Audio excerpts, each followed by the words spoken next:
थोडे जरा सायलेंट ठेवा. आमचे सहकारी वैभव काका आणि सर्व उपस्थित पत्रकारांचं या ठिकाणी मी स्वागत करतो. प्रामुख्यानं आज तुम्हाला यासाठी बोलवलेले की साखर उद्योगाच्या संदर्भामध्ये आपल्यामार्फत काही या परिसरातल्या शेतकऱ्यांना पण काही माहिती झाली आणि काही धोरणात्मक निर्णयाच्या संदर्भात पण काही चर्चा व्हावी म्हणून आज प्रसारण बोलला. मागच्या एक 10-12 दिवसापूर्वी केंद्रीय गृहमंत्री अमित शहा साहेबांच्यावर आमची बैठक झाली आणि 5 प्रमुख मागण्या की ज्या आत्ता या साखर उद्योगाच्या दृष्टीने अत्यंत महत्त्वाच्या आहेत त्या त्यांच्यासमोर आम्ही प्रस्तावना तयार करून दिली. आणि त्यामध्ये प्रामुख्यानं पहिली मागणी अशी की गेले 5 वर्ष झालं साखरेची MSP ज्याला मिनिमम सेलिंग प्राईस म्हणतो आपण ती 5 वर्षामध्ये 1 रुपयासुद्धा वाढवलेली नाही. उलट दुसऱ्या बाजूला 5 वर्षामध्ये 4 वेळा FRP वाढवली. FRP वाढवल्याचं आम्ही स्वागत करतो कारण की शेतकऱ्यांनाच पैसे द्यायचे आहेत आपल्याला, शेवटी शेतकऱ्यांचाच उद्योग आहे. पण 4200 रुपये MSP करावी अशी पहिली मागणी केली आणि ती मागणी आम्ही प्रामुख्यानं सर्व प्रस्ताव एकत्रित करून इंडियन शुगर मिल असोसिएशन, राष्ट्रीय सहकारी साखर संघ आणि जेवढ्या नॅशनल लेवलला साखर उद्योगामध्ये काम करणाऱ्या जेवढ्या संस्था आहेत त्या सगळ्या एकत्रित आम्ही आणल्या आणि एक कॉमन प्रस्ताव आम्ही केंद्र सरकारकडे दिला आहे. त्याच्यामध्ये 42 रुपयाची मागणी केलेली आहे. दुसरी मागणी केलेली आहे की यावर्षी ओपनिंग स्टॉक हा 90 लाख मेट्रिक टनापर्यंत जातोय साखरेचा. आपल्या ऑफ सीझनमध्ये नवीन कारखाने नवीन साखर येईपर्यंत 57 ते 60 लाख मेट्रिक टन साखरेची ग्राहकांसाठी आवश्यकता आहे, ज्याला आपण डोमेस्टिक कन्झम्पशन म्हणतो. त्यामुळं आत्ता on record 30 lakh metric ton साखर आपल्याकडं अतिरिक्त आहे, जी गेल्या वर्षीच्या तुलनेनं 23 लाख मेट्रिक टन जादा आहे. आणि हे सगळे प्रस्ताव आम्ही त्यांच्याकडे साखर आयुक्तांच्या शिफारसी सहित आम्ही दाखल केलेले आहे. तर त्याच्यामध्ये 10 लाख मेट्रिक टनाला साखर एक्सपोर्टला परवानगी द्यावी, कारण साखरेचे आंतरराष्ट्रीय बाजारभाव चांगले आहेत. मग जर आंतरराष्ट्रीय बाजारभाव चांगले असतील तर त्याचा फायदा शेतकऱ्यांच्या साखरेला जादा दर मिळण्यामध्ये का मिळू नये ही दुसरी मागणी आम्ही त्या ठिकाणी केली.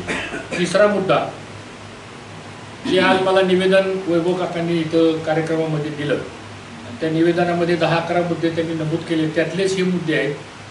तिसरा मुद्दा असा आहे की बी हेवी आणि सिरप टू इथेनॉल या दरामध्ये वाढ केली पाहिजे. त्यांनी फक्त सी मॉलिक्यूलचे दर वाढवले गेल्या वर्षी आणि गेले वर्षभर इथेनॉलचे दर वाढवले नाहीत, तर त्याला सबस्टॅन्शियल वाढ द्यावी. त्यानंतर ज्यूस टू इथेनॉल आणि बी हेवी टू इथेनॉल जी बॅन आणलेला आहे त्यांनी 6 डिसेंबर 2023ला, तर तो बॅन उठवावा आणि तुम्ही पर्सेंटेज ठरवा किंवा तुम्ही आम्हाला कोटा द्या. पण असा पूर्णपणे बॅन करणं साखर उद्योग म्हणून अडचणीचा होईल, कारण 50,000 कोटी रुपयाची गुंतवणूक ही इथेनॉल निर्मितीमध्ये या देशातल्या साखर उद्योगाने केलेली आहे. पर्यायानं कर्ज काढलेलं आहे, मग त्याचं व्याज हप्ते वगैरे, तर ही एक मागणी त्याच्यामध्ये आम्ही केलेली आहे. त्याच्यानंतर चौथा महत्त्वाचा मुद्दा असा आहे की शुगर डेव्हलपमेंट फंड जो आहे SDF ही योजना आता बंद झाली, कारण वन नेशन वन टॅक्स आला, GST आला, योजना बंद झाली.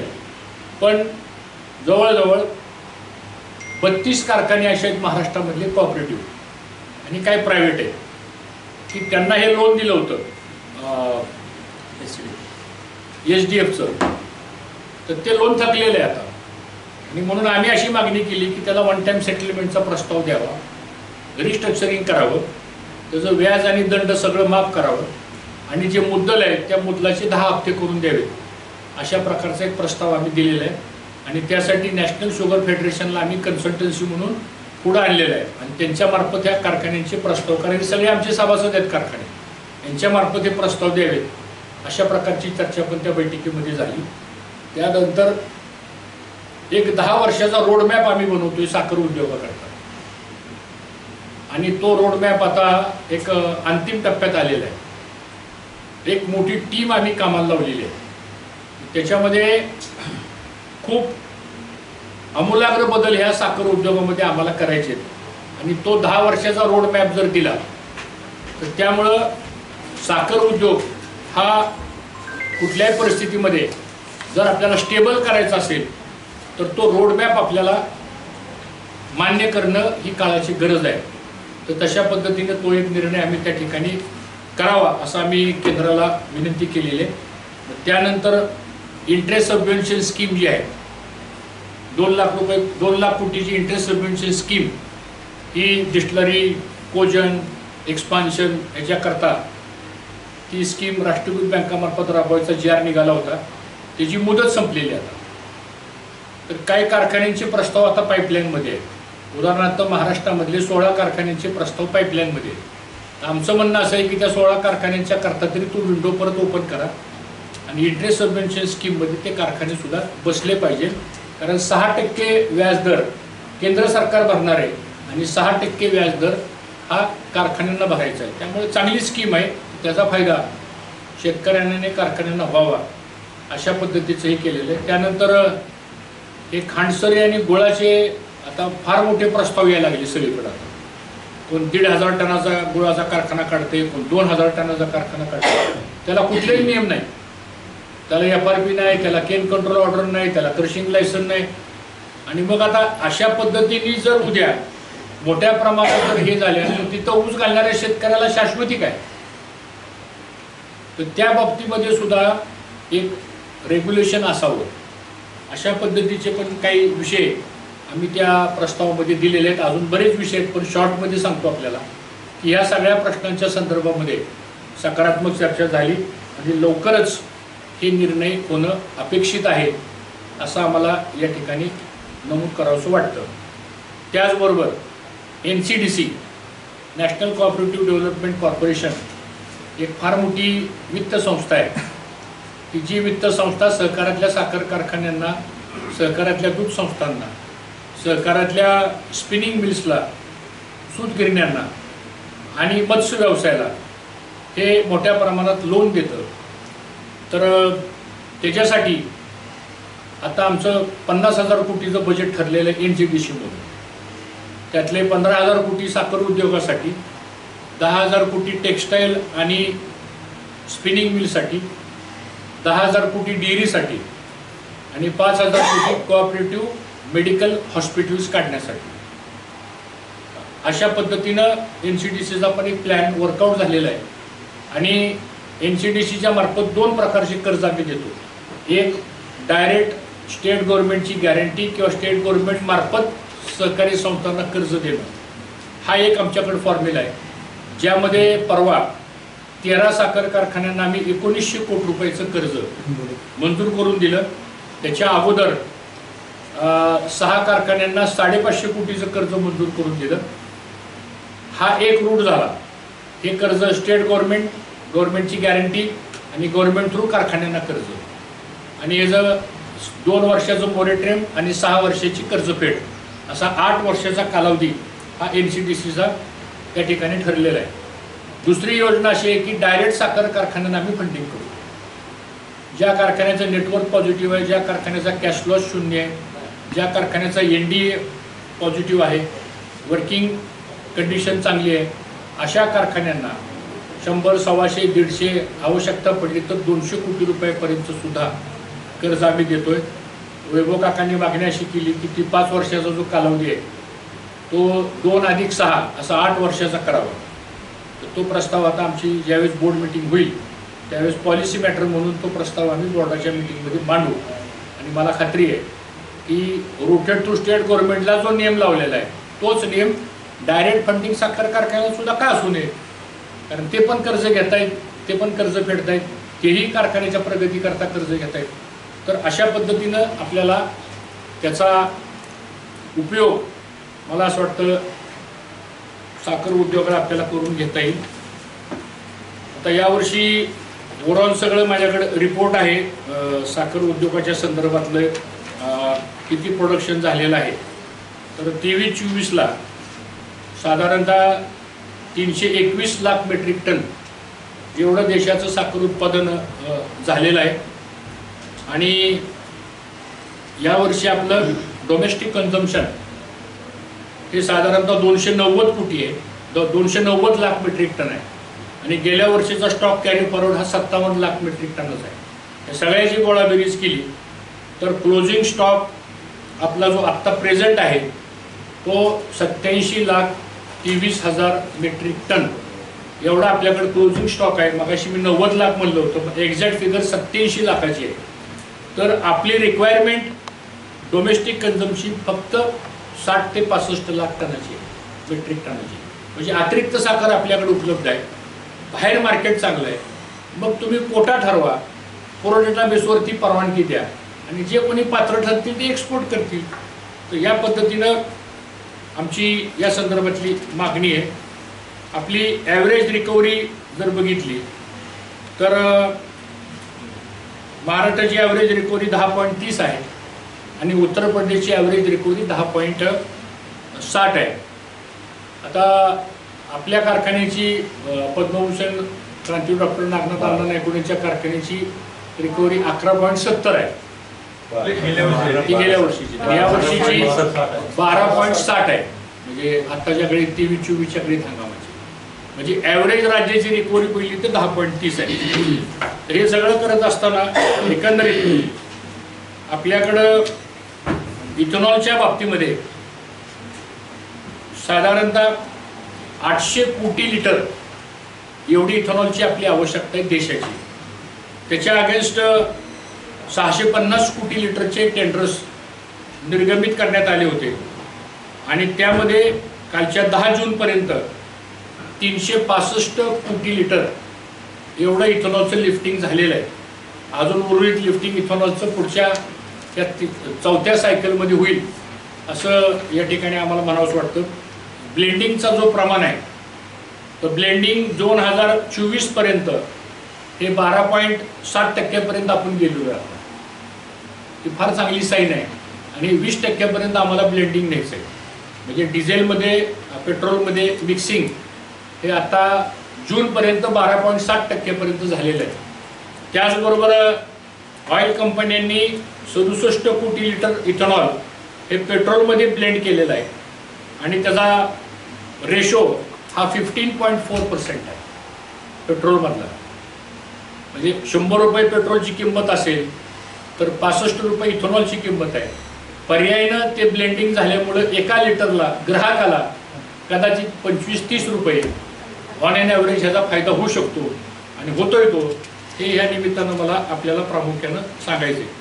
आता यावर्षी टोटल जर आम्ही 15 जूनपर्यंत आकडेवारी बघितली तर 8,600 कोटी रुपये साधारणतः हे FRPची रक्कम द्यायची राहिली देशामध्ये. तर त्याच्यामधला मेजर हिस्सा जो केन पेमेंटचा द्यायचा राहिलेला आहे तो उत्तर प्रदेशमधला आहे. तो 5,400 कोटीचा आहे. महाराष्ट्रामध्ये फक्त 450 का 500 कोटी फक्त FRPचं केन पेमेंट द्यायचं राहिले. ते कदाचित ह्या मंथ एंडपर्यंत संपूर्ण FRPची रक्कम महाराष्ट्रामध्ये साखर कारखानदारी शेतकऱ्यांना दिली जाईल. हे मला या निमित्तानं आपल्याला प्रामुख्याने सांगायचे. आता बाकीचे बरेच डिटेल विषय आहेत पण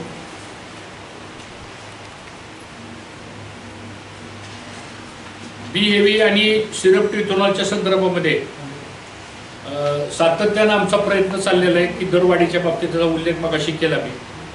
दुसरा एक जुना विषय फार वर्षापासूनचा आपल्या कारखान्याचा केंद्रामध्ये प्रलंबित आहे तो म्हणजे लिव्ही शुगर प्राइसेस 2007-08 ते 11-12 या 4 वर्षामध्ये लिव्ही शुगरच्या प्राइसेसमध्ये जे अनुदान द्यायचं ठरलं होतं साखर कारखान्यांना ती रक्कम माझ्या माहितीप्रमाणे जवळजवळ 150 कोटीच्या आसपास रक्कम आहे आणि ती रक्कम केंद्र सरकारकडून आम्हाला मिळत नव्हती. मग आम्ही सातत्यानं पाठपुरावा करून आता की फायनान्स डिपार्टमेंटकडे आता ही फाईल गेलेली आहे की ह्या पूर्वीच्या जुन्या काळातलं जे अनुदान राहिले ते प्राप्त झालं पाहिजे. आणि शेवटचा एक मुद्दा महत्त्वाचा आपल्याला सांगायचा आहे की इथून पुढं साखर उद्योगासमोर सगळ्यात मोठी समस्या जर कोणती असेल तर ती म्हणजे ऊस तोडणीची यंत्रणा आहे. आज HNT म्हणजे हार्वेस्टिंग अँड ट्रान्सपोर्टेशन हा सगळ्या देशामधल्या साखर उद्योगासमोरचा अत्यंत गंभीर प्रश्न निर्माण झालेला आहे.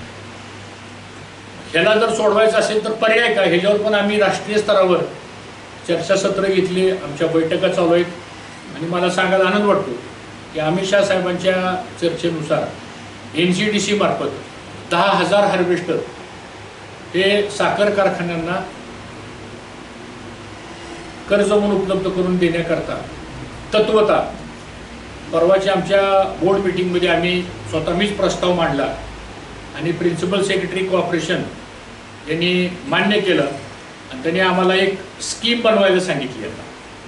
त्यामुळं आम्ही आता 1 महिन्याभराच्या कालावधीमध्ये 10,000 हार्वेस्टरची योजना ही NCDC मार्फत 10% कारखान्याने भरायचे, 90% NCDC कर्ज देणार आणि त्याचं रिपेमेंट मात्र 2 + 8 असं 10 वर्षाचं रिपेमेंट करायचा आमचा प्लॅन आहे.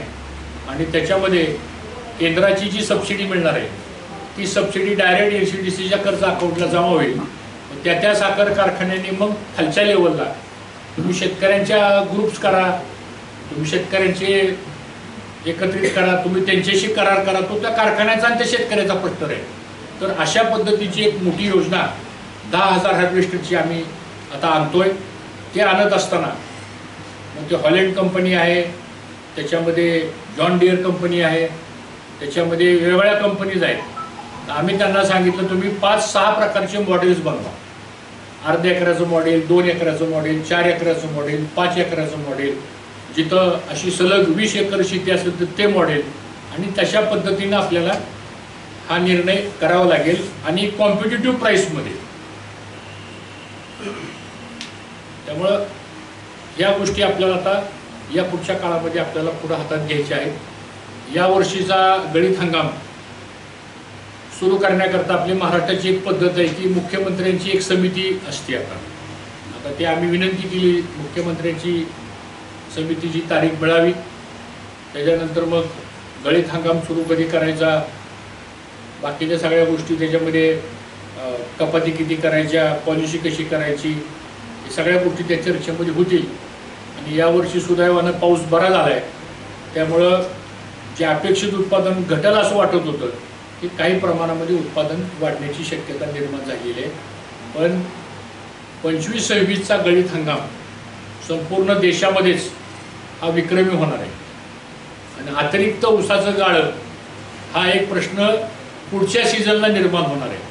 तर त्याची तयारी आत्तापासूनच आपल्याला करावी लागेल. तर त्या दृष्टीने आमची विविध फोरमवरती तयारी सुरू झालेली आहे. यापूर्वी केंद्र सरकारला माहिती वेगवेगळ्या माध्यमातून जायची.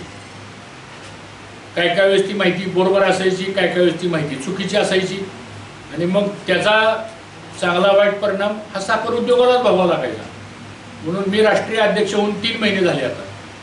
मी पहिल्यांदा दिल्लीमध्ये बोर्ड मीटिंग एक घेतली सगळ्या असोसिएशनची आणि सगळ्याला सांगितलं की इथून पुढं केंद्राला कुठलाही प्रस्ताव देताना परस्पर प्रस्ताव कोणी द्यायचा नाही, सगळे एकत्र बसू आपण.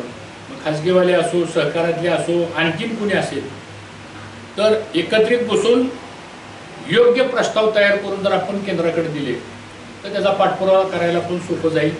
आज राष्ट्रीय संघाच्या मार्फत आम्ही 2 ऑफिसर्स दिल्लीमध्ये डिप्यूट केलेले आहेत. आम्ही सगळ्या आमच्या सभासद कारखान्यांना मेल पाठवलेला आहे की तुम्हाला या सगळ्या कामामध्ये दिल्लीमध्ये जी मदत लागेल ती मदत आमचं नॅशनल फेडरेशन ऑफिस करेल. तिथं बसून प्रत्येक ऑफिसला जाणं, आता इथून एखादा अधिकारी आमचा किंवा चेअरमन दिल्लीला गेला तर त्याला माहीतच नसतं आपली फाईल कोणत्या ऑफिसमध्ये कोणत्या टेबलवर आहे, त्याला तिथं पास मिळत नाही, पुन्हा सिक्युरिटीचा प्रश्न. आणि मग फेडरेशन कशासाठी दिल्लीमध्ये तिथं आम्ही सांगितलं हे आपले मेंबर्स आहेत, यांची जी दिल्लीतली कामं असतील ती सगळ्या कामाचं लायझनिंग 2 ऑफिसर्स आम्ही दिल्लीमध्ये डिप्यूट केलेले आहेत. पुण्याला एक ऑफिस आम्ही काढलेलं आहे. आम्ही टेक्निकल कन्सल्टन्सीसुद्धा फेडरेशनच्या मार्फत सुरू केली. त्याचं कारण असं आहे की जगातलं जे बेस्ट टेक्नॉलॉजी आहे ती साखर उद्योगाला मिळाली पाहिजे आणि हा उद्योग कसा स्वावलंबी आपल्याला करता येईल त्या दृष्टीने आमचा प्रयत्न चालू आहे. धन्यवाद. आणि विथ रिझन दिलेला आहे, असा अंदाज 45-42 दिलेला नाही. म्हणजे 5 वर्षामध्ये रासायनिक खताच्या किमती किती वाढल्या, वीज बिल किती वाढलं, पाणीपट्टी किती वाढली, मजुरीचा खर्च किती वाढला, खतांच्या किमतीमध्ये किती वाढ झाली, या सगळ्या गोष्टीचा आम्ही एकत्रित एक टेबल बनवला, चार्ट बनवला. आता माझ्याकडे नाही आहे, मी तुम्हाला पण वाटलं तर शेअर करू शकतो. त्याच्यामध्ये प्रत्येक फॅक्ट्स अँड फिगर्स आम्ही मांडलेले आहेत. आणि ग्रुप ऑफ सेक्रेटरीला आम्ही विनंती केली, तुम्ही एक्झामिन करा, याच्यात काय असं चुकीचं आम्हाला सांगा तुम्ही. आम्ही काय असं वेग काय मागितलेलं नाही. आणि खरं म्हणजे FRPचा कायदा करताना त्याच्यामध्ये असा एक सब क्लॉज आहे की whenever FRP has to be increase it has to be link with MSP. पण होतंय काय, आपण FRP वाढवत जातोय आणि साखरेची किंमत आज मला सांगा 3100 रुपये 2017ला किंमत ठरली साखरेची. 2024 आहे. 17-18ला 3100 रुपये किंमत झाली, 28 होती, नंतर 29 झाली, मग 31 झाली, आता 31ला स्टेकअप आहे. तर त्याच्यानंतर आता 3100 रुपये MSP आणि तुम्ही दर दिला 3100 रुपये, कसं गणित बसणार? HNT कुठे गेली, कॉस्ट ऑफ प्रोडक्शन कुठे गेलं, प्रोसेसिंग कॉस्ट कुठे गेली, लेबर चार्जेस कुठे गेले, रिपेमेंट, रेट ऑफ इंटरेस्ट वगैरे सगळ्या गोष्टीचं कॅल्क्युलेशन जर आपण केलं तर ते नॉट फिजिबल. तर ते ह्या सगळ्याच गोष्टीचा विचार. बरं, ऊसाचा दर हा दर सीझनलाच प्रश्न आहे ना, एका सीझनचा प्रश्न नाही आहे. तुम्ही आता 4200 रुपये जर साखरेचा दर केला तर बरोबर तुम्ही इकडे दर वाढला, समजा दिला 4200 रुपये तुम्हाला शासनाने मंजुरी दिली किंवा झाली, पण इकडं लगेच रासायनिक खताचे दर वाढतात, त्याच्यावर काय कंट्रोल आणणार आहे का? नाही, रासायनिक दराच्या खताच्या संदर्भामध्ये आता केंद्र सरकारने सुद्धा त्याच्यावरती कॅप आणलेला आहे. पोटॅश तर पूर्णपणे इम्पोर्ट केलं जातं. 40,000 मेट्रिक टन पोटॅश इम्पोर्ट केलं, आपल्याला पोटॅशच तयार होत नाही. मग आता जे आपल्याकडे जे इन्सिनरेशन बॉयलर जी टाकले जातात कारखान्यामध्ये, तर बऱ्याचशा कारखान्यामध्ये इन्सिनरेशन बॉयलरच्या माध्यमातून जी ग्रे आणि व्हाईट ॲश तयार होती ती पोटॅश आहे. त्याला पर्याय निघायला लागेल. बऱ्याच कारखान्यांनी कंपोस्टिंग सुरू केलं. एक दुसरी गोष्ट अशी एक चर्चा मार्केटमध्ये होती की हे दर वाढले तर ग्राहकाला महागडी साखर घ्यावी लागेल. मग ग्राहक वर्ग शेतकऱ्यांच्या पेक्षा मोठा आहे आणि मग ग्राहक आणि शेतकरी असा एक वाद लागला जातो. पण हे आक्षेप चुकीचे आहे. मी ह्याचं खंडन करतो ऑन द रेकॉर्ड. त्याचं कारण असं आहे की फक्त 16% फक्त घरेलू कामासाठी साखर वापरली जाते. ही आपल्याला सर्वांना माहिती आहे. आपण प्रत्येकाने आपल्या कुटुंबाचा अभ्यास जर केला, आपण रोज साखर किती खातो? मग माझ्याकडं आता 295 लाख मेट्रिक टन डोमेस्टिक कन्झम्पशनचा आकडा आहे. त्याच्यात फक्त 16% साखर घरेलू कामासाठी लागते. बाकीची साखर ही कमर्शियल कामासाठी जाते. मग सॉफ्ट ड्रिंक्स असतील, कोल्ड ड्रिंक्स असतील, मिठाईवाले असतील वगैरे वगैरे. तो रेट वाढवला तर नाही का चांगला? नाही, मग त्याचा अर्थ असा आहे की डिफरन्शिएट करता येत नाही आपल्याला. कमर्शियल शुगर आणि डोमेस्टिक वापरासाठी साखर. जसं पूर्वी एकदा रेशन दुकानामध्ये आपण निळ्या रंगाचं रॉकेल आपण ग्राहकाला देतो रेशन कार्डवर, आणि पांढऱ्या रंगाचं रॉकेल हे मार्केटमध्ये देतो केरोसिनमध्ये. त्याला ओपन मार्केट रेट असायचा. पण त्यातही पुन्हा मग अडचणी व्हायला लागल्या. कोण ह्यात हे मिसळते, कोण त्याच्यात ते मिसळते. त्यामुळे ते थांबलं ते सगळं. आता रेशन कार्डवर केरोसिनच मिळत नाही, आता बंद झालं ते. तसं आता आमचं म्हणणं असं आहे की काही अडचण ह्याच्यामध्ये नाही आहे. नाहीतरी आजही 4100, 4200, 4300 रुपये रिटेलचा साखरेचा भाव आहेच. आता कुठल्या दुकानात जर आपण गेला 40-42 रुपये किलो साखर आता दुकानात मिळतेच आपल्याला. कुठल्या दुकानात जावं, 1 किलो घ्यायला तर तो रेट तोच आहे. नाही, मी असं म्हणत होते की आम्ही जो सामान्य कारखाना असतो तो जर 42 रुपये किलो साखर घेतो, तर कोका कोला सारख्या कंपन्या, पेप्सी सारख्या कंपन्या त्यांना का 42 तुम्ही साखर? त्याचं कारण असं आहे की बरोबर आहे, हा मुद्दा जसा आम्ही इन्कम टॅक्सचा भांडत होतो आतापर्यंत की अत्यावश्यक सेवेबंद साखरच काढून टाका. 1957चा कायदा आहे तो. आता इसेन्शियल कम्युनिटीमध्ये साखर ठेवणं आवश्यक आहे का? आता 35% पॉप्युलेशन डायबेटिक झाली आहे. कशावरून आता साखर अत्यावश्यक झाली आहे? आता माणूस शुगर फ्री पेढा आहे का, शुगर फ्री आईस्क्रीम आहे का, बिगर साखरेचा चहा आहे का, हे कॉमन तुम्हाला बसल्या बसल्या सगळ्याला ऐकायला मिळतात. ह्याचा अर्थ असा आहे की कांदा आणि साखर ह्या दोन गोष्टी, तो एक काळ होता 1957चा, ज्यावेळेस इसेन्शियल कमोडिटीचा ॲक्ट आला त्यावेळेस तो गरजेचा होता. कारण सणासुदीलाच फक्त सामान्य माणसाला गोड खायला मिळायचं. पण आता तशी परिस्थिती राहिलेली नाही. आणि मग ह्या नावाखाली, ग्राहकाच्या नावाखाली साखरेचा मोठ्या प्रमाणात वापर हा व्यवसाय करण्याकरता केला जातो आणि त्याचा भुर्दंड सामान्य माणसालाच बसतो. ऊस उत्पादक शेतकऱ्यांसाठी आपलं काय धोरण आहे? कारण मगापासून सगळ्या इंडस्ट्रीसाठी आपण खूप चांगली धोरणं राबवत आहे. पण मला आठवते 2014 साली 3400 रुपये आम्ही दर घेतला होता. आज शेतकरी 3150 रुपये आम्ही दर घेतला यंदा. म्हणजे 10 वर्षामध्ये दर वाढला नाही, पण सगळ्या आधारांची किमती वाढल्या, मेहनतीचे वाढलं, खतं वाढली.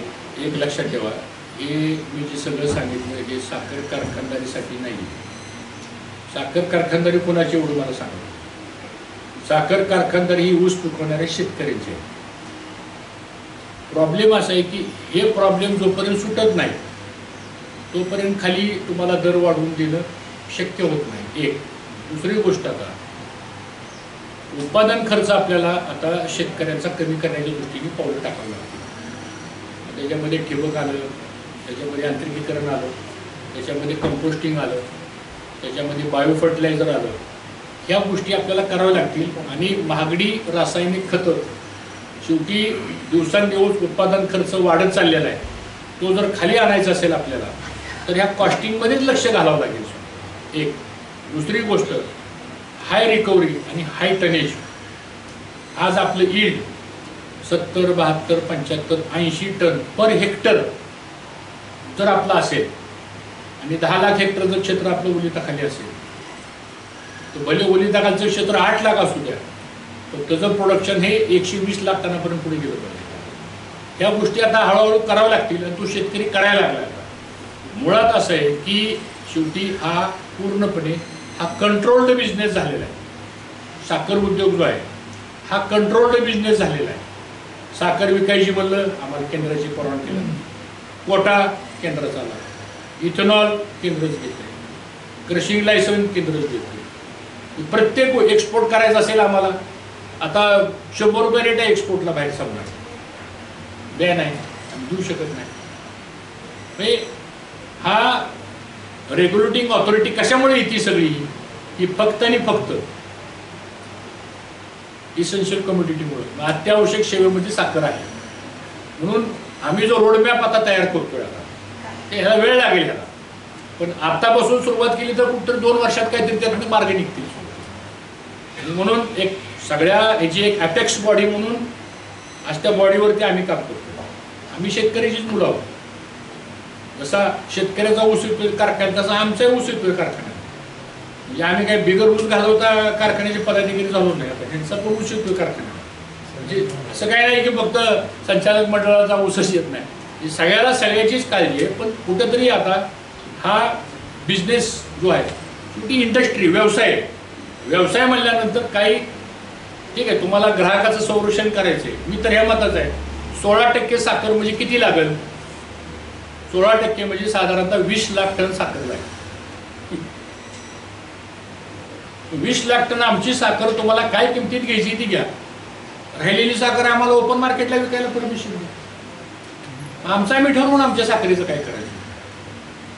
तसं झाल्यानंतर ऑटोमॅटिकली तुम्ही काय म्हणताय त्याच्या लांब पुढे तर जाईल आपला. शेवटी उत्पन्न आल्यानंतर ह्याच्यात तर काही आपण शिल्लक ठेवू शकत नाही. कोऑपरेटिव्ह मधली कारखानदारी येते. मला असं वाटतं की ह्याच्यात एक पॉलिसी मॅटर म्हणून सुद्धा अधिक लक्ष घालण्याची गरज आहे. आता मोदी साहेबांनी एक 100 दिवसाचा कार्यक्रम हातात घेतलेला आहे. आमचा प्रयत्न हा चाललाय की त्या 100 दिवसाच्या कार्यक्रमामध्ये शुगर इंडस्ट्रीचं चॅप्टर टाकायचं. आता आम्ही एक नॅशनल लेवलचा एक कॉन्फरन्स घेतोय आम्ही आता. टेंटेटिव्ह 10 तारीख साधारणतः ठरते असं वाटतं, अजून कन्फर्म नाही. पण 1 दिवसाची कार्यशाळा आम्ही एक घेतोय. इंडिया टुडे वगैरे अशी बरीच त्याला इव्हेंट मॅनेजमेंटला लोक पुढे येतील. आणि मोठ्या प्रमाणामध्ये आम्ही साखर उद्योगाच्या संदर्भामध्ये petroleum ministry, cooperative ministry, food and civil supply ministry, commerce ministry, export import आणि फायनान्स या 4-5 खात्याचा हा डायरेक्ट संबंध शुगर इंडस्ट्रीशी आहे. नुसत्या एका डिपार्टमेंटचा संबंध नाही. तर हे सगळं आता म्हणजे आम्ही त्याच्यातले थोडासा अनुभव असल्यामुळं आणि या क्षेत्रामध्ये आम्ही काम करत असल्यामुळं त्यामुळे आम्हाला ग्राउंड लेवलला काय, फॅक्टरी लेवलला काय प्रॉब्लेम्स आहेत हे आम्हाला आता जाऊन कोणाला विचारण्याची आवश्यकता नाही, आम्ही रोजच ती फेस करू. मग त्याचा एकत्रित प्रस्ताव तयार करून तिथून कसा मार्ग काढायचा आणि त्या दृष्टीने थोडं सरकार पण सकारात्मक आहे. आता इन्कम टॅक्सचा निर्णय किती वर्ष चालला होता? 10,000 कोटी प्रिन्सिपल अमाऊंट, नॉट जोक. 10,000 कोटी तर माफ झाले, 19,000 कोटी दंड व्याज पेनल्टी माफ झाली आणि इथून पुढे इन्कम टॅक्स पण काढून टाका. म्हणजे केवढा रिलीफ आहे तो रिलीफ नाही ना मागच्या 28 वर्षामध्ये निघू शकला. या उलट आमच्या सगळ्या कारखान्यांचे 15-15 कोटी रुपये नुसत्या वर्गणे गेल्या वकिलांना. आम्ही 1 लाख 2 लाख प्रत्येक कारखान्यावर आम्ही कॉन्ट्रीब्युशन करायचो, कारण एकट्याला ती एवढा मोठा वकील देणं आम्हाला परवडत नसायचं. पण हे आता एक एक गोष्टी त्यातनं बाहेर निघत आले. त्यामुळं आमचं म्हणणं असं आहे, आम्ही परवा मिटिंगमध्ये पण ते सांगितलं, जर उद्या हळूहळू जर ऊस पिकवणारा शेतकरी तर कमी कमी होत गेला तर मग सरकार साखरेची गरज कुठून भागवणार आहे? मोठा प्रश्न येईल ना. बाहेरून साखर आणणं तर सोपी नाही. मग आता शेतकरी म्हणायला लागला, आम्हाला पेरू चालतोय, आम्हाला द्राक्ष चालतात, आम्हाला केळी चालतात, आम्हाला ड्रॅगन फ्रूट चालतं. हळूहळू उद्या जर हे ऊसाचं क्षेत्र जर डायव्हर्ट होत गेलं तिथं, तर आज एवढी मोठी महाराष्ट्रातली 50,000 कोटीचा टर्नओव्हर असणारी इंडस्ट्री, 5 लाख कामगार ह्याच्यामध्ये काम करतायत, 5.5-6 कोटी शेतकरी ऊस पिकवतात देशामध्ये आणि साधारणतः 5.5 लाख कोटीचा टर्नओव्हर आहे अख्ख्या देशामध्ये ह्या इंडस्ट्रीचा. आणि सोशो इकॉनॉमिकल इंडस्ट्री ही नुसती इंडस्ट्री नाही. ह्याच्यामध्ये मजूर वर्ग अवलंबून आहे, ऊस तोडणारा अवलंबून आहे, ट्रॅक्टरवाला अवलंबून आहे, टपरीवाला आहे, पंक्चरवाला आहे, टायरवाला आहे, किती माणसं अवलंबून आहे ह्याच्यामध्ये. म्हणजे प्रत्यक्षपणे आणि अप्रत्यक्षपणे रोजगार निर्मिती करणारा एक सामाजिक उद्योग जर कोणता असेल तर शुगर इंडस्ट्री. जागतिक बाजारपेठेत ज्यावेळेस साखरेचे दर वाढतात त्यावेळेला आपलं केंद्र सरकार जी बॅन घालतं साखर निर्यातीला, त्याच्यात विरोधात असे तुम्ही सगळे एकत्र येऊन प्रखरपणे जेवढा विरोध करायला पाहिजे तेवढा होत नाही असं आम्हाला म्हणायचं. नाही, तसा बॅन घालत नाही ते. त्याचं काय होतं माहिती का, साखर एक्सपोर्टला बॅन का आला, जी आकडेवारी सादर झाली केंद्र सरकारसमोर. मी मगाशी तुम्हाला जे आकडा सांगितला, आपली रिक्वायरमेंटच साखरेची साधारणतः 290 लाख मेट्रिक टनाची होती आणि जी आकडेवारी सादर करण्यात आली ऑक्टोबर-नोव्हेंबरला सगळ्या राज्याकडून, ती आली 270 लाख मेट्रिक टन साखर होईल. साहजिकच आहे, कोणतंही गव्हर्नमेंट काय म्हणणार की साखरेची गरज 290 लाख मेट्रिक टन आहे आणि साखर उत्पादन होती 270 लाख मेट्रिक टन. मग आता जर आपण एक्सपोर्टला साखरेला, ही थोडी आकडेवारी चुकली. ते मेकॅनिझम नाही. आज आम्ही म्हणतो, आता हे म्हणले आमच्या कारखान्यात उद्या 6 लाख टन गाळप होईल, तुम्ही अंदाज केला, कदाचित 5 लाख पण होऊ शकते, कदाचित 6.5 लाख पण होईल. कारण जाऊन काय प्रत्येक ऊसाचं वजन घेत नाही आपण, आता एक अंदाज असतो, अंदाज 10% मागे पुढे होतो. पण ह्या केसमध्ये काय झालं की खूप कन्झर्वेटिव्ह त्यांनी आकडेवारी आणली म्हणून त्यांनी एक्सपोर्टच बॅन केला. आमचं म्हणणं काय, इथून पुढं तुम्ही कधीच एक्सपोर्ट बॅन करू नका. भले साखर कमी असेल तर तुम्ही 1 लाख टनच एक्सपोर्टला परमिशन द्या, 50,000 टनाला परमिशन द्या, पण बॅन आणू नका. कारण काय होतं, इंटरनॅशनल मार्केटमध्ये आता आम्ही दुबईच्या कॉन्फरन्सला गेलो, खूप नाराजी व्यक्त झाली सगळ्या इंटरनॅशनल एक्सपोर्टच्या मार्केटमध्ये की व्हॉट इज दिस, भारतामध्ये काय तुम्ही अचानकच बॅन आणताय. शेवटी हा बिझनेस आहे. त्यामुळं मला असं वाटतं की हे जे प्रॉपर फिटिंगचं झालं, आता आम्ही सगळ्या कमिशनरला सांगतोय की तुम्ही इतंभूत माहिती द्या. आता बऱ्याच वेळा काय होतं, कारखान्याकडून ऊसाची माहिती मागवली जाते. मग आता समजा ह्यांचा अण्णांचा कारखाना आहे, यांचं कार्यक्षेत्र समजा 30 गावाचं आहे, हे सांगणार आमच्याकडं 15,000 एकर ऊस आहे. दुसरा कारखाना म्हणणार आमच्याकडे पण 20,000 एकर ऊस आहे. ह्यांचा 15,000 एकराचा आकडा आणि त्यांचा 20,000चा आकडा, एकच कार्यक्षेत्र आहे, मोजायचं कुणी. मग त्याच्यावर आम्ही प्रोडक्टिव्हिटी पर हेक्टर काढतो, सॅटेलाईट सर्वे होतो, आपल्याकडे रिमोट सेन्सिंगनी पण आता सर्वे सुरू झालेले आहेत. तर हे थोडंसं प्रॉपर प्रेझेंटेशन जर झालं रिमोट सेन्सिंग युनिटच्या मार्फत, आता आम्ही म्हणलं यावर्षी रिमोट सेन्सिंग सुरू करा. यावर्षी आयुक्तांनी परिपत्रक काढलं, ऊसाची नोंद करताना 7/12 दिला पाहिजे. ऊसाची नोंद करताना तुम्ही 8चा उतारा द्या.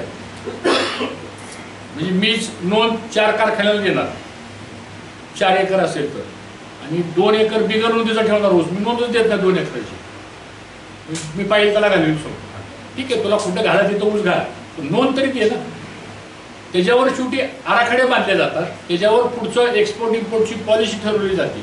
ह्या पण सगळ्या बारीक बारीक गोष्टी असेल ह्या खूप हॅम्पर होतात आणि त्याच्यातून मग असे निर्णय पुढे येतात. मगाशी तुम्ही सांगितलं त्या पद्धतीनं की उत्पादन खर्च कमी करणं अथवा मेंटेन ठेवणं आणि त्यासाठी इतर सोयीसुविधा टेक्नॉलॉजीच्या माध्यमातून उपलब्ध करून देणं. परवा तर आमच्या कारखान्याच्या माध्यमातून आम्ही बघितले की नर्सरी आपल्याला उपलब्ध करून दिली. अशा काही गोष्टी करणाऱ्या कारखान्यांच्यासाठी आपण काय करतोय का एक्स्ट्रा, किंबहुना असे काही जर शेतकरी असतील तर त्या शेतकऱ्यांच्यासाठी तुम्ही जसं म्हटलं एखादी कॉन्फरन्स आम्ही नॅशनलला घेतोय, तर जशी वसंतदादा शुगर इन्स्टिट्यूटच्या माध्यमातून घेतली जाते तशी काय आमच्या कारखान्यांच्यासाठी अवेलेबल करून देऊ शकतो का? 100% करून देतो.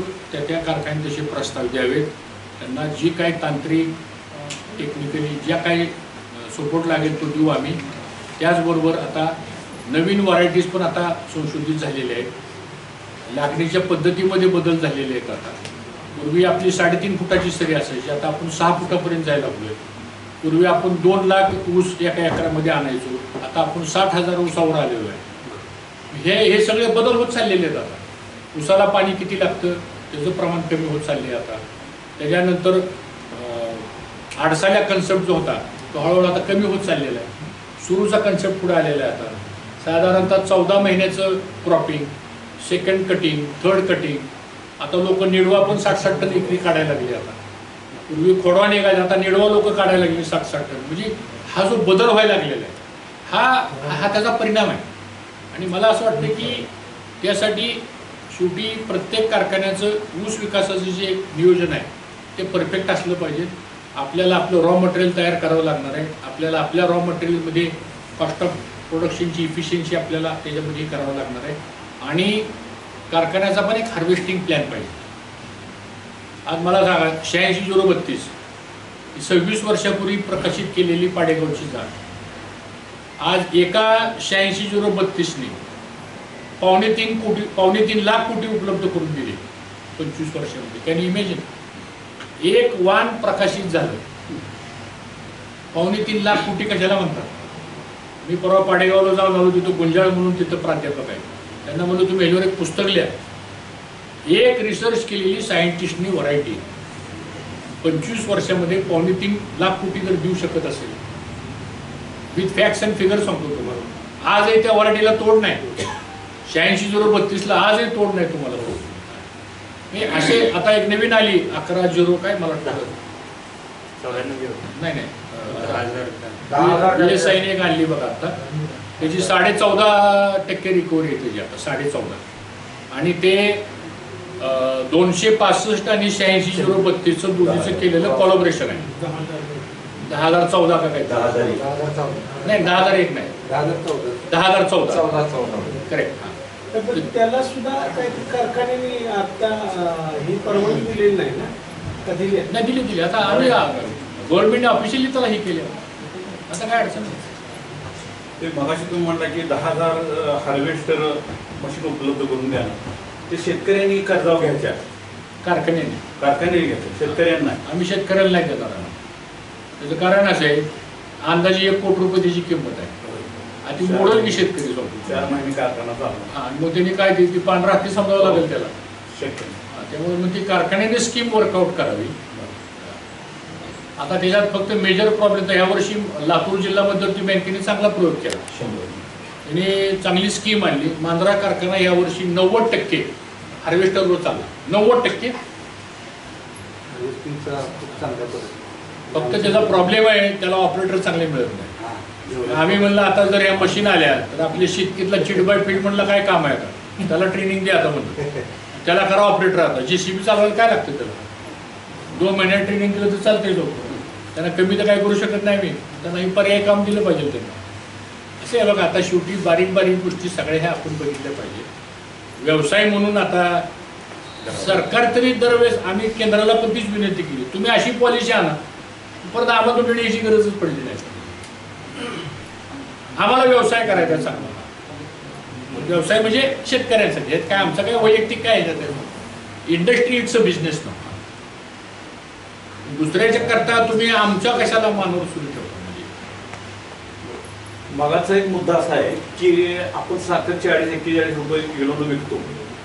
तीच साखर ज्यावेळेला मिठाईवाला घेतो त्यावेळेस 600 ते 800 रुपये किलोनं मिठाईमधनं आपल्याला व्याज मारतो. मग कारखान्याला किंवा शेतकऱ्याला त्याचा फायदा झाला पाहिजे ना.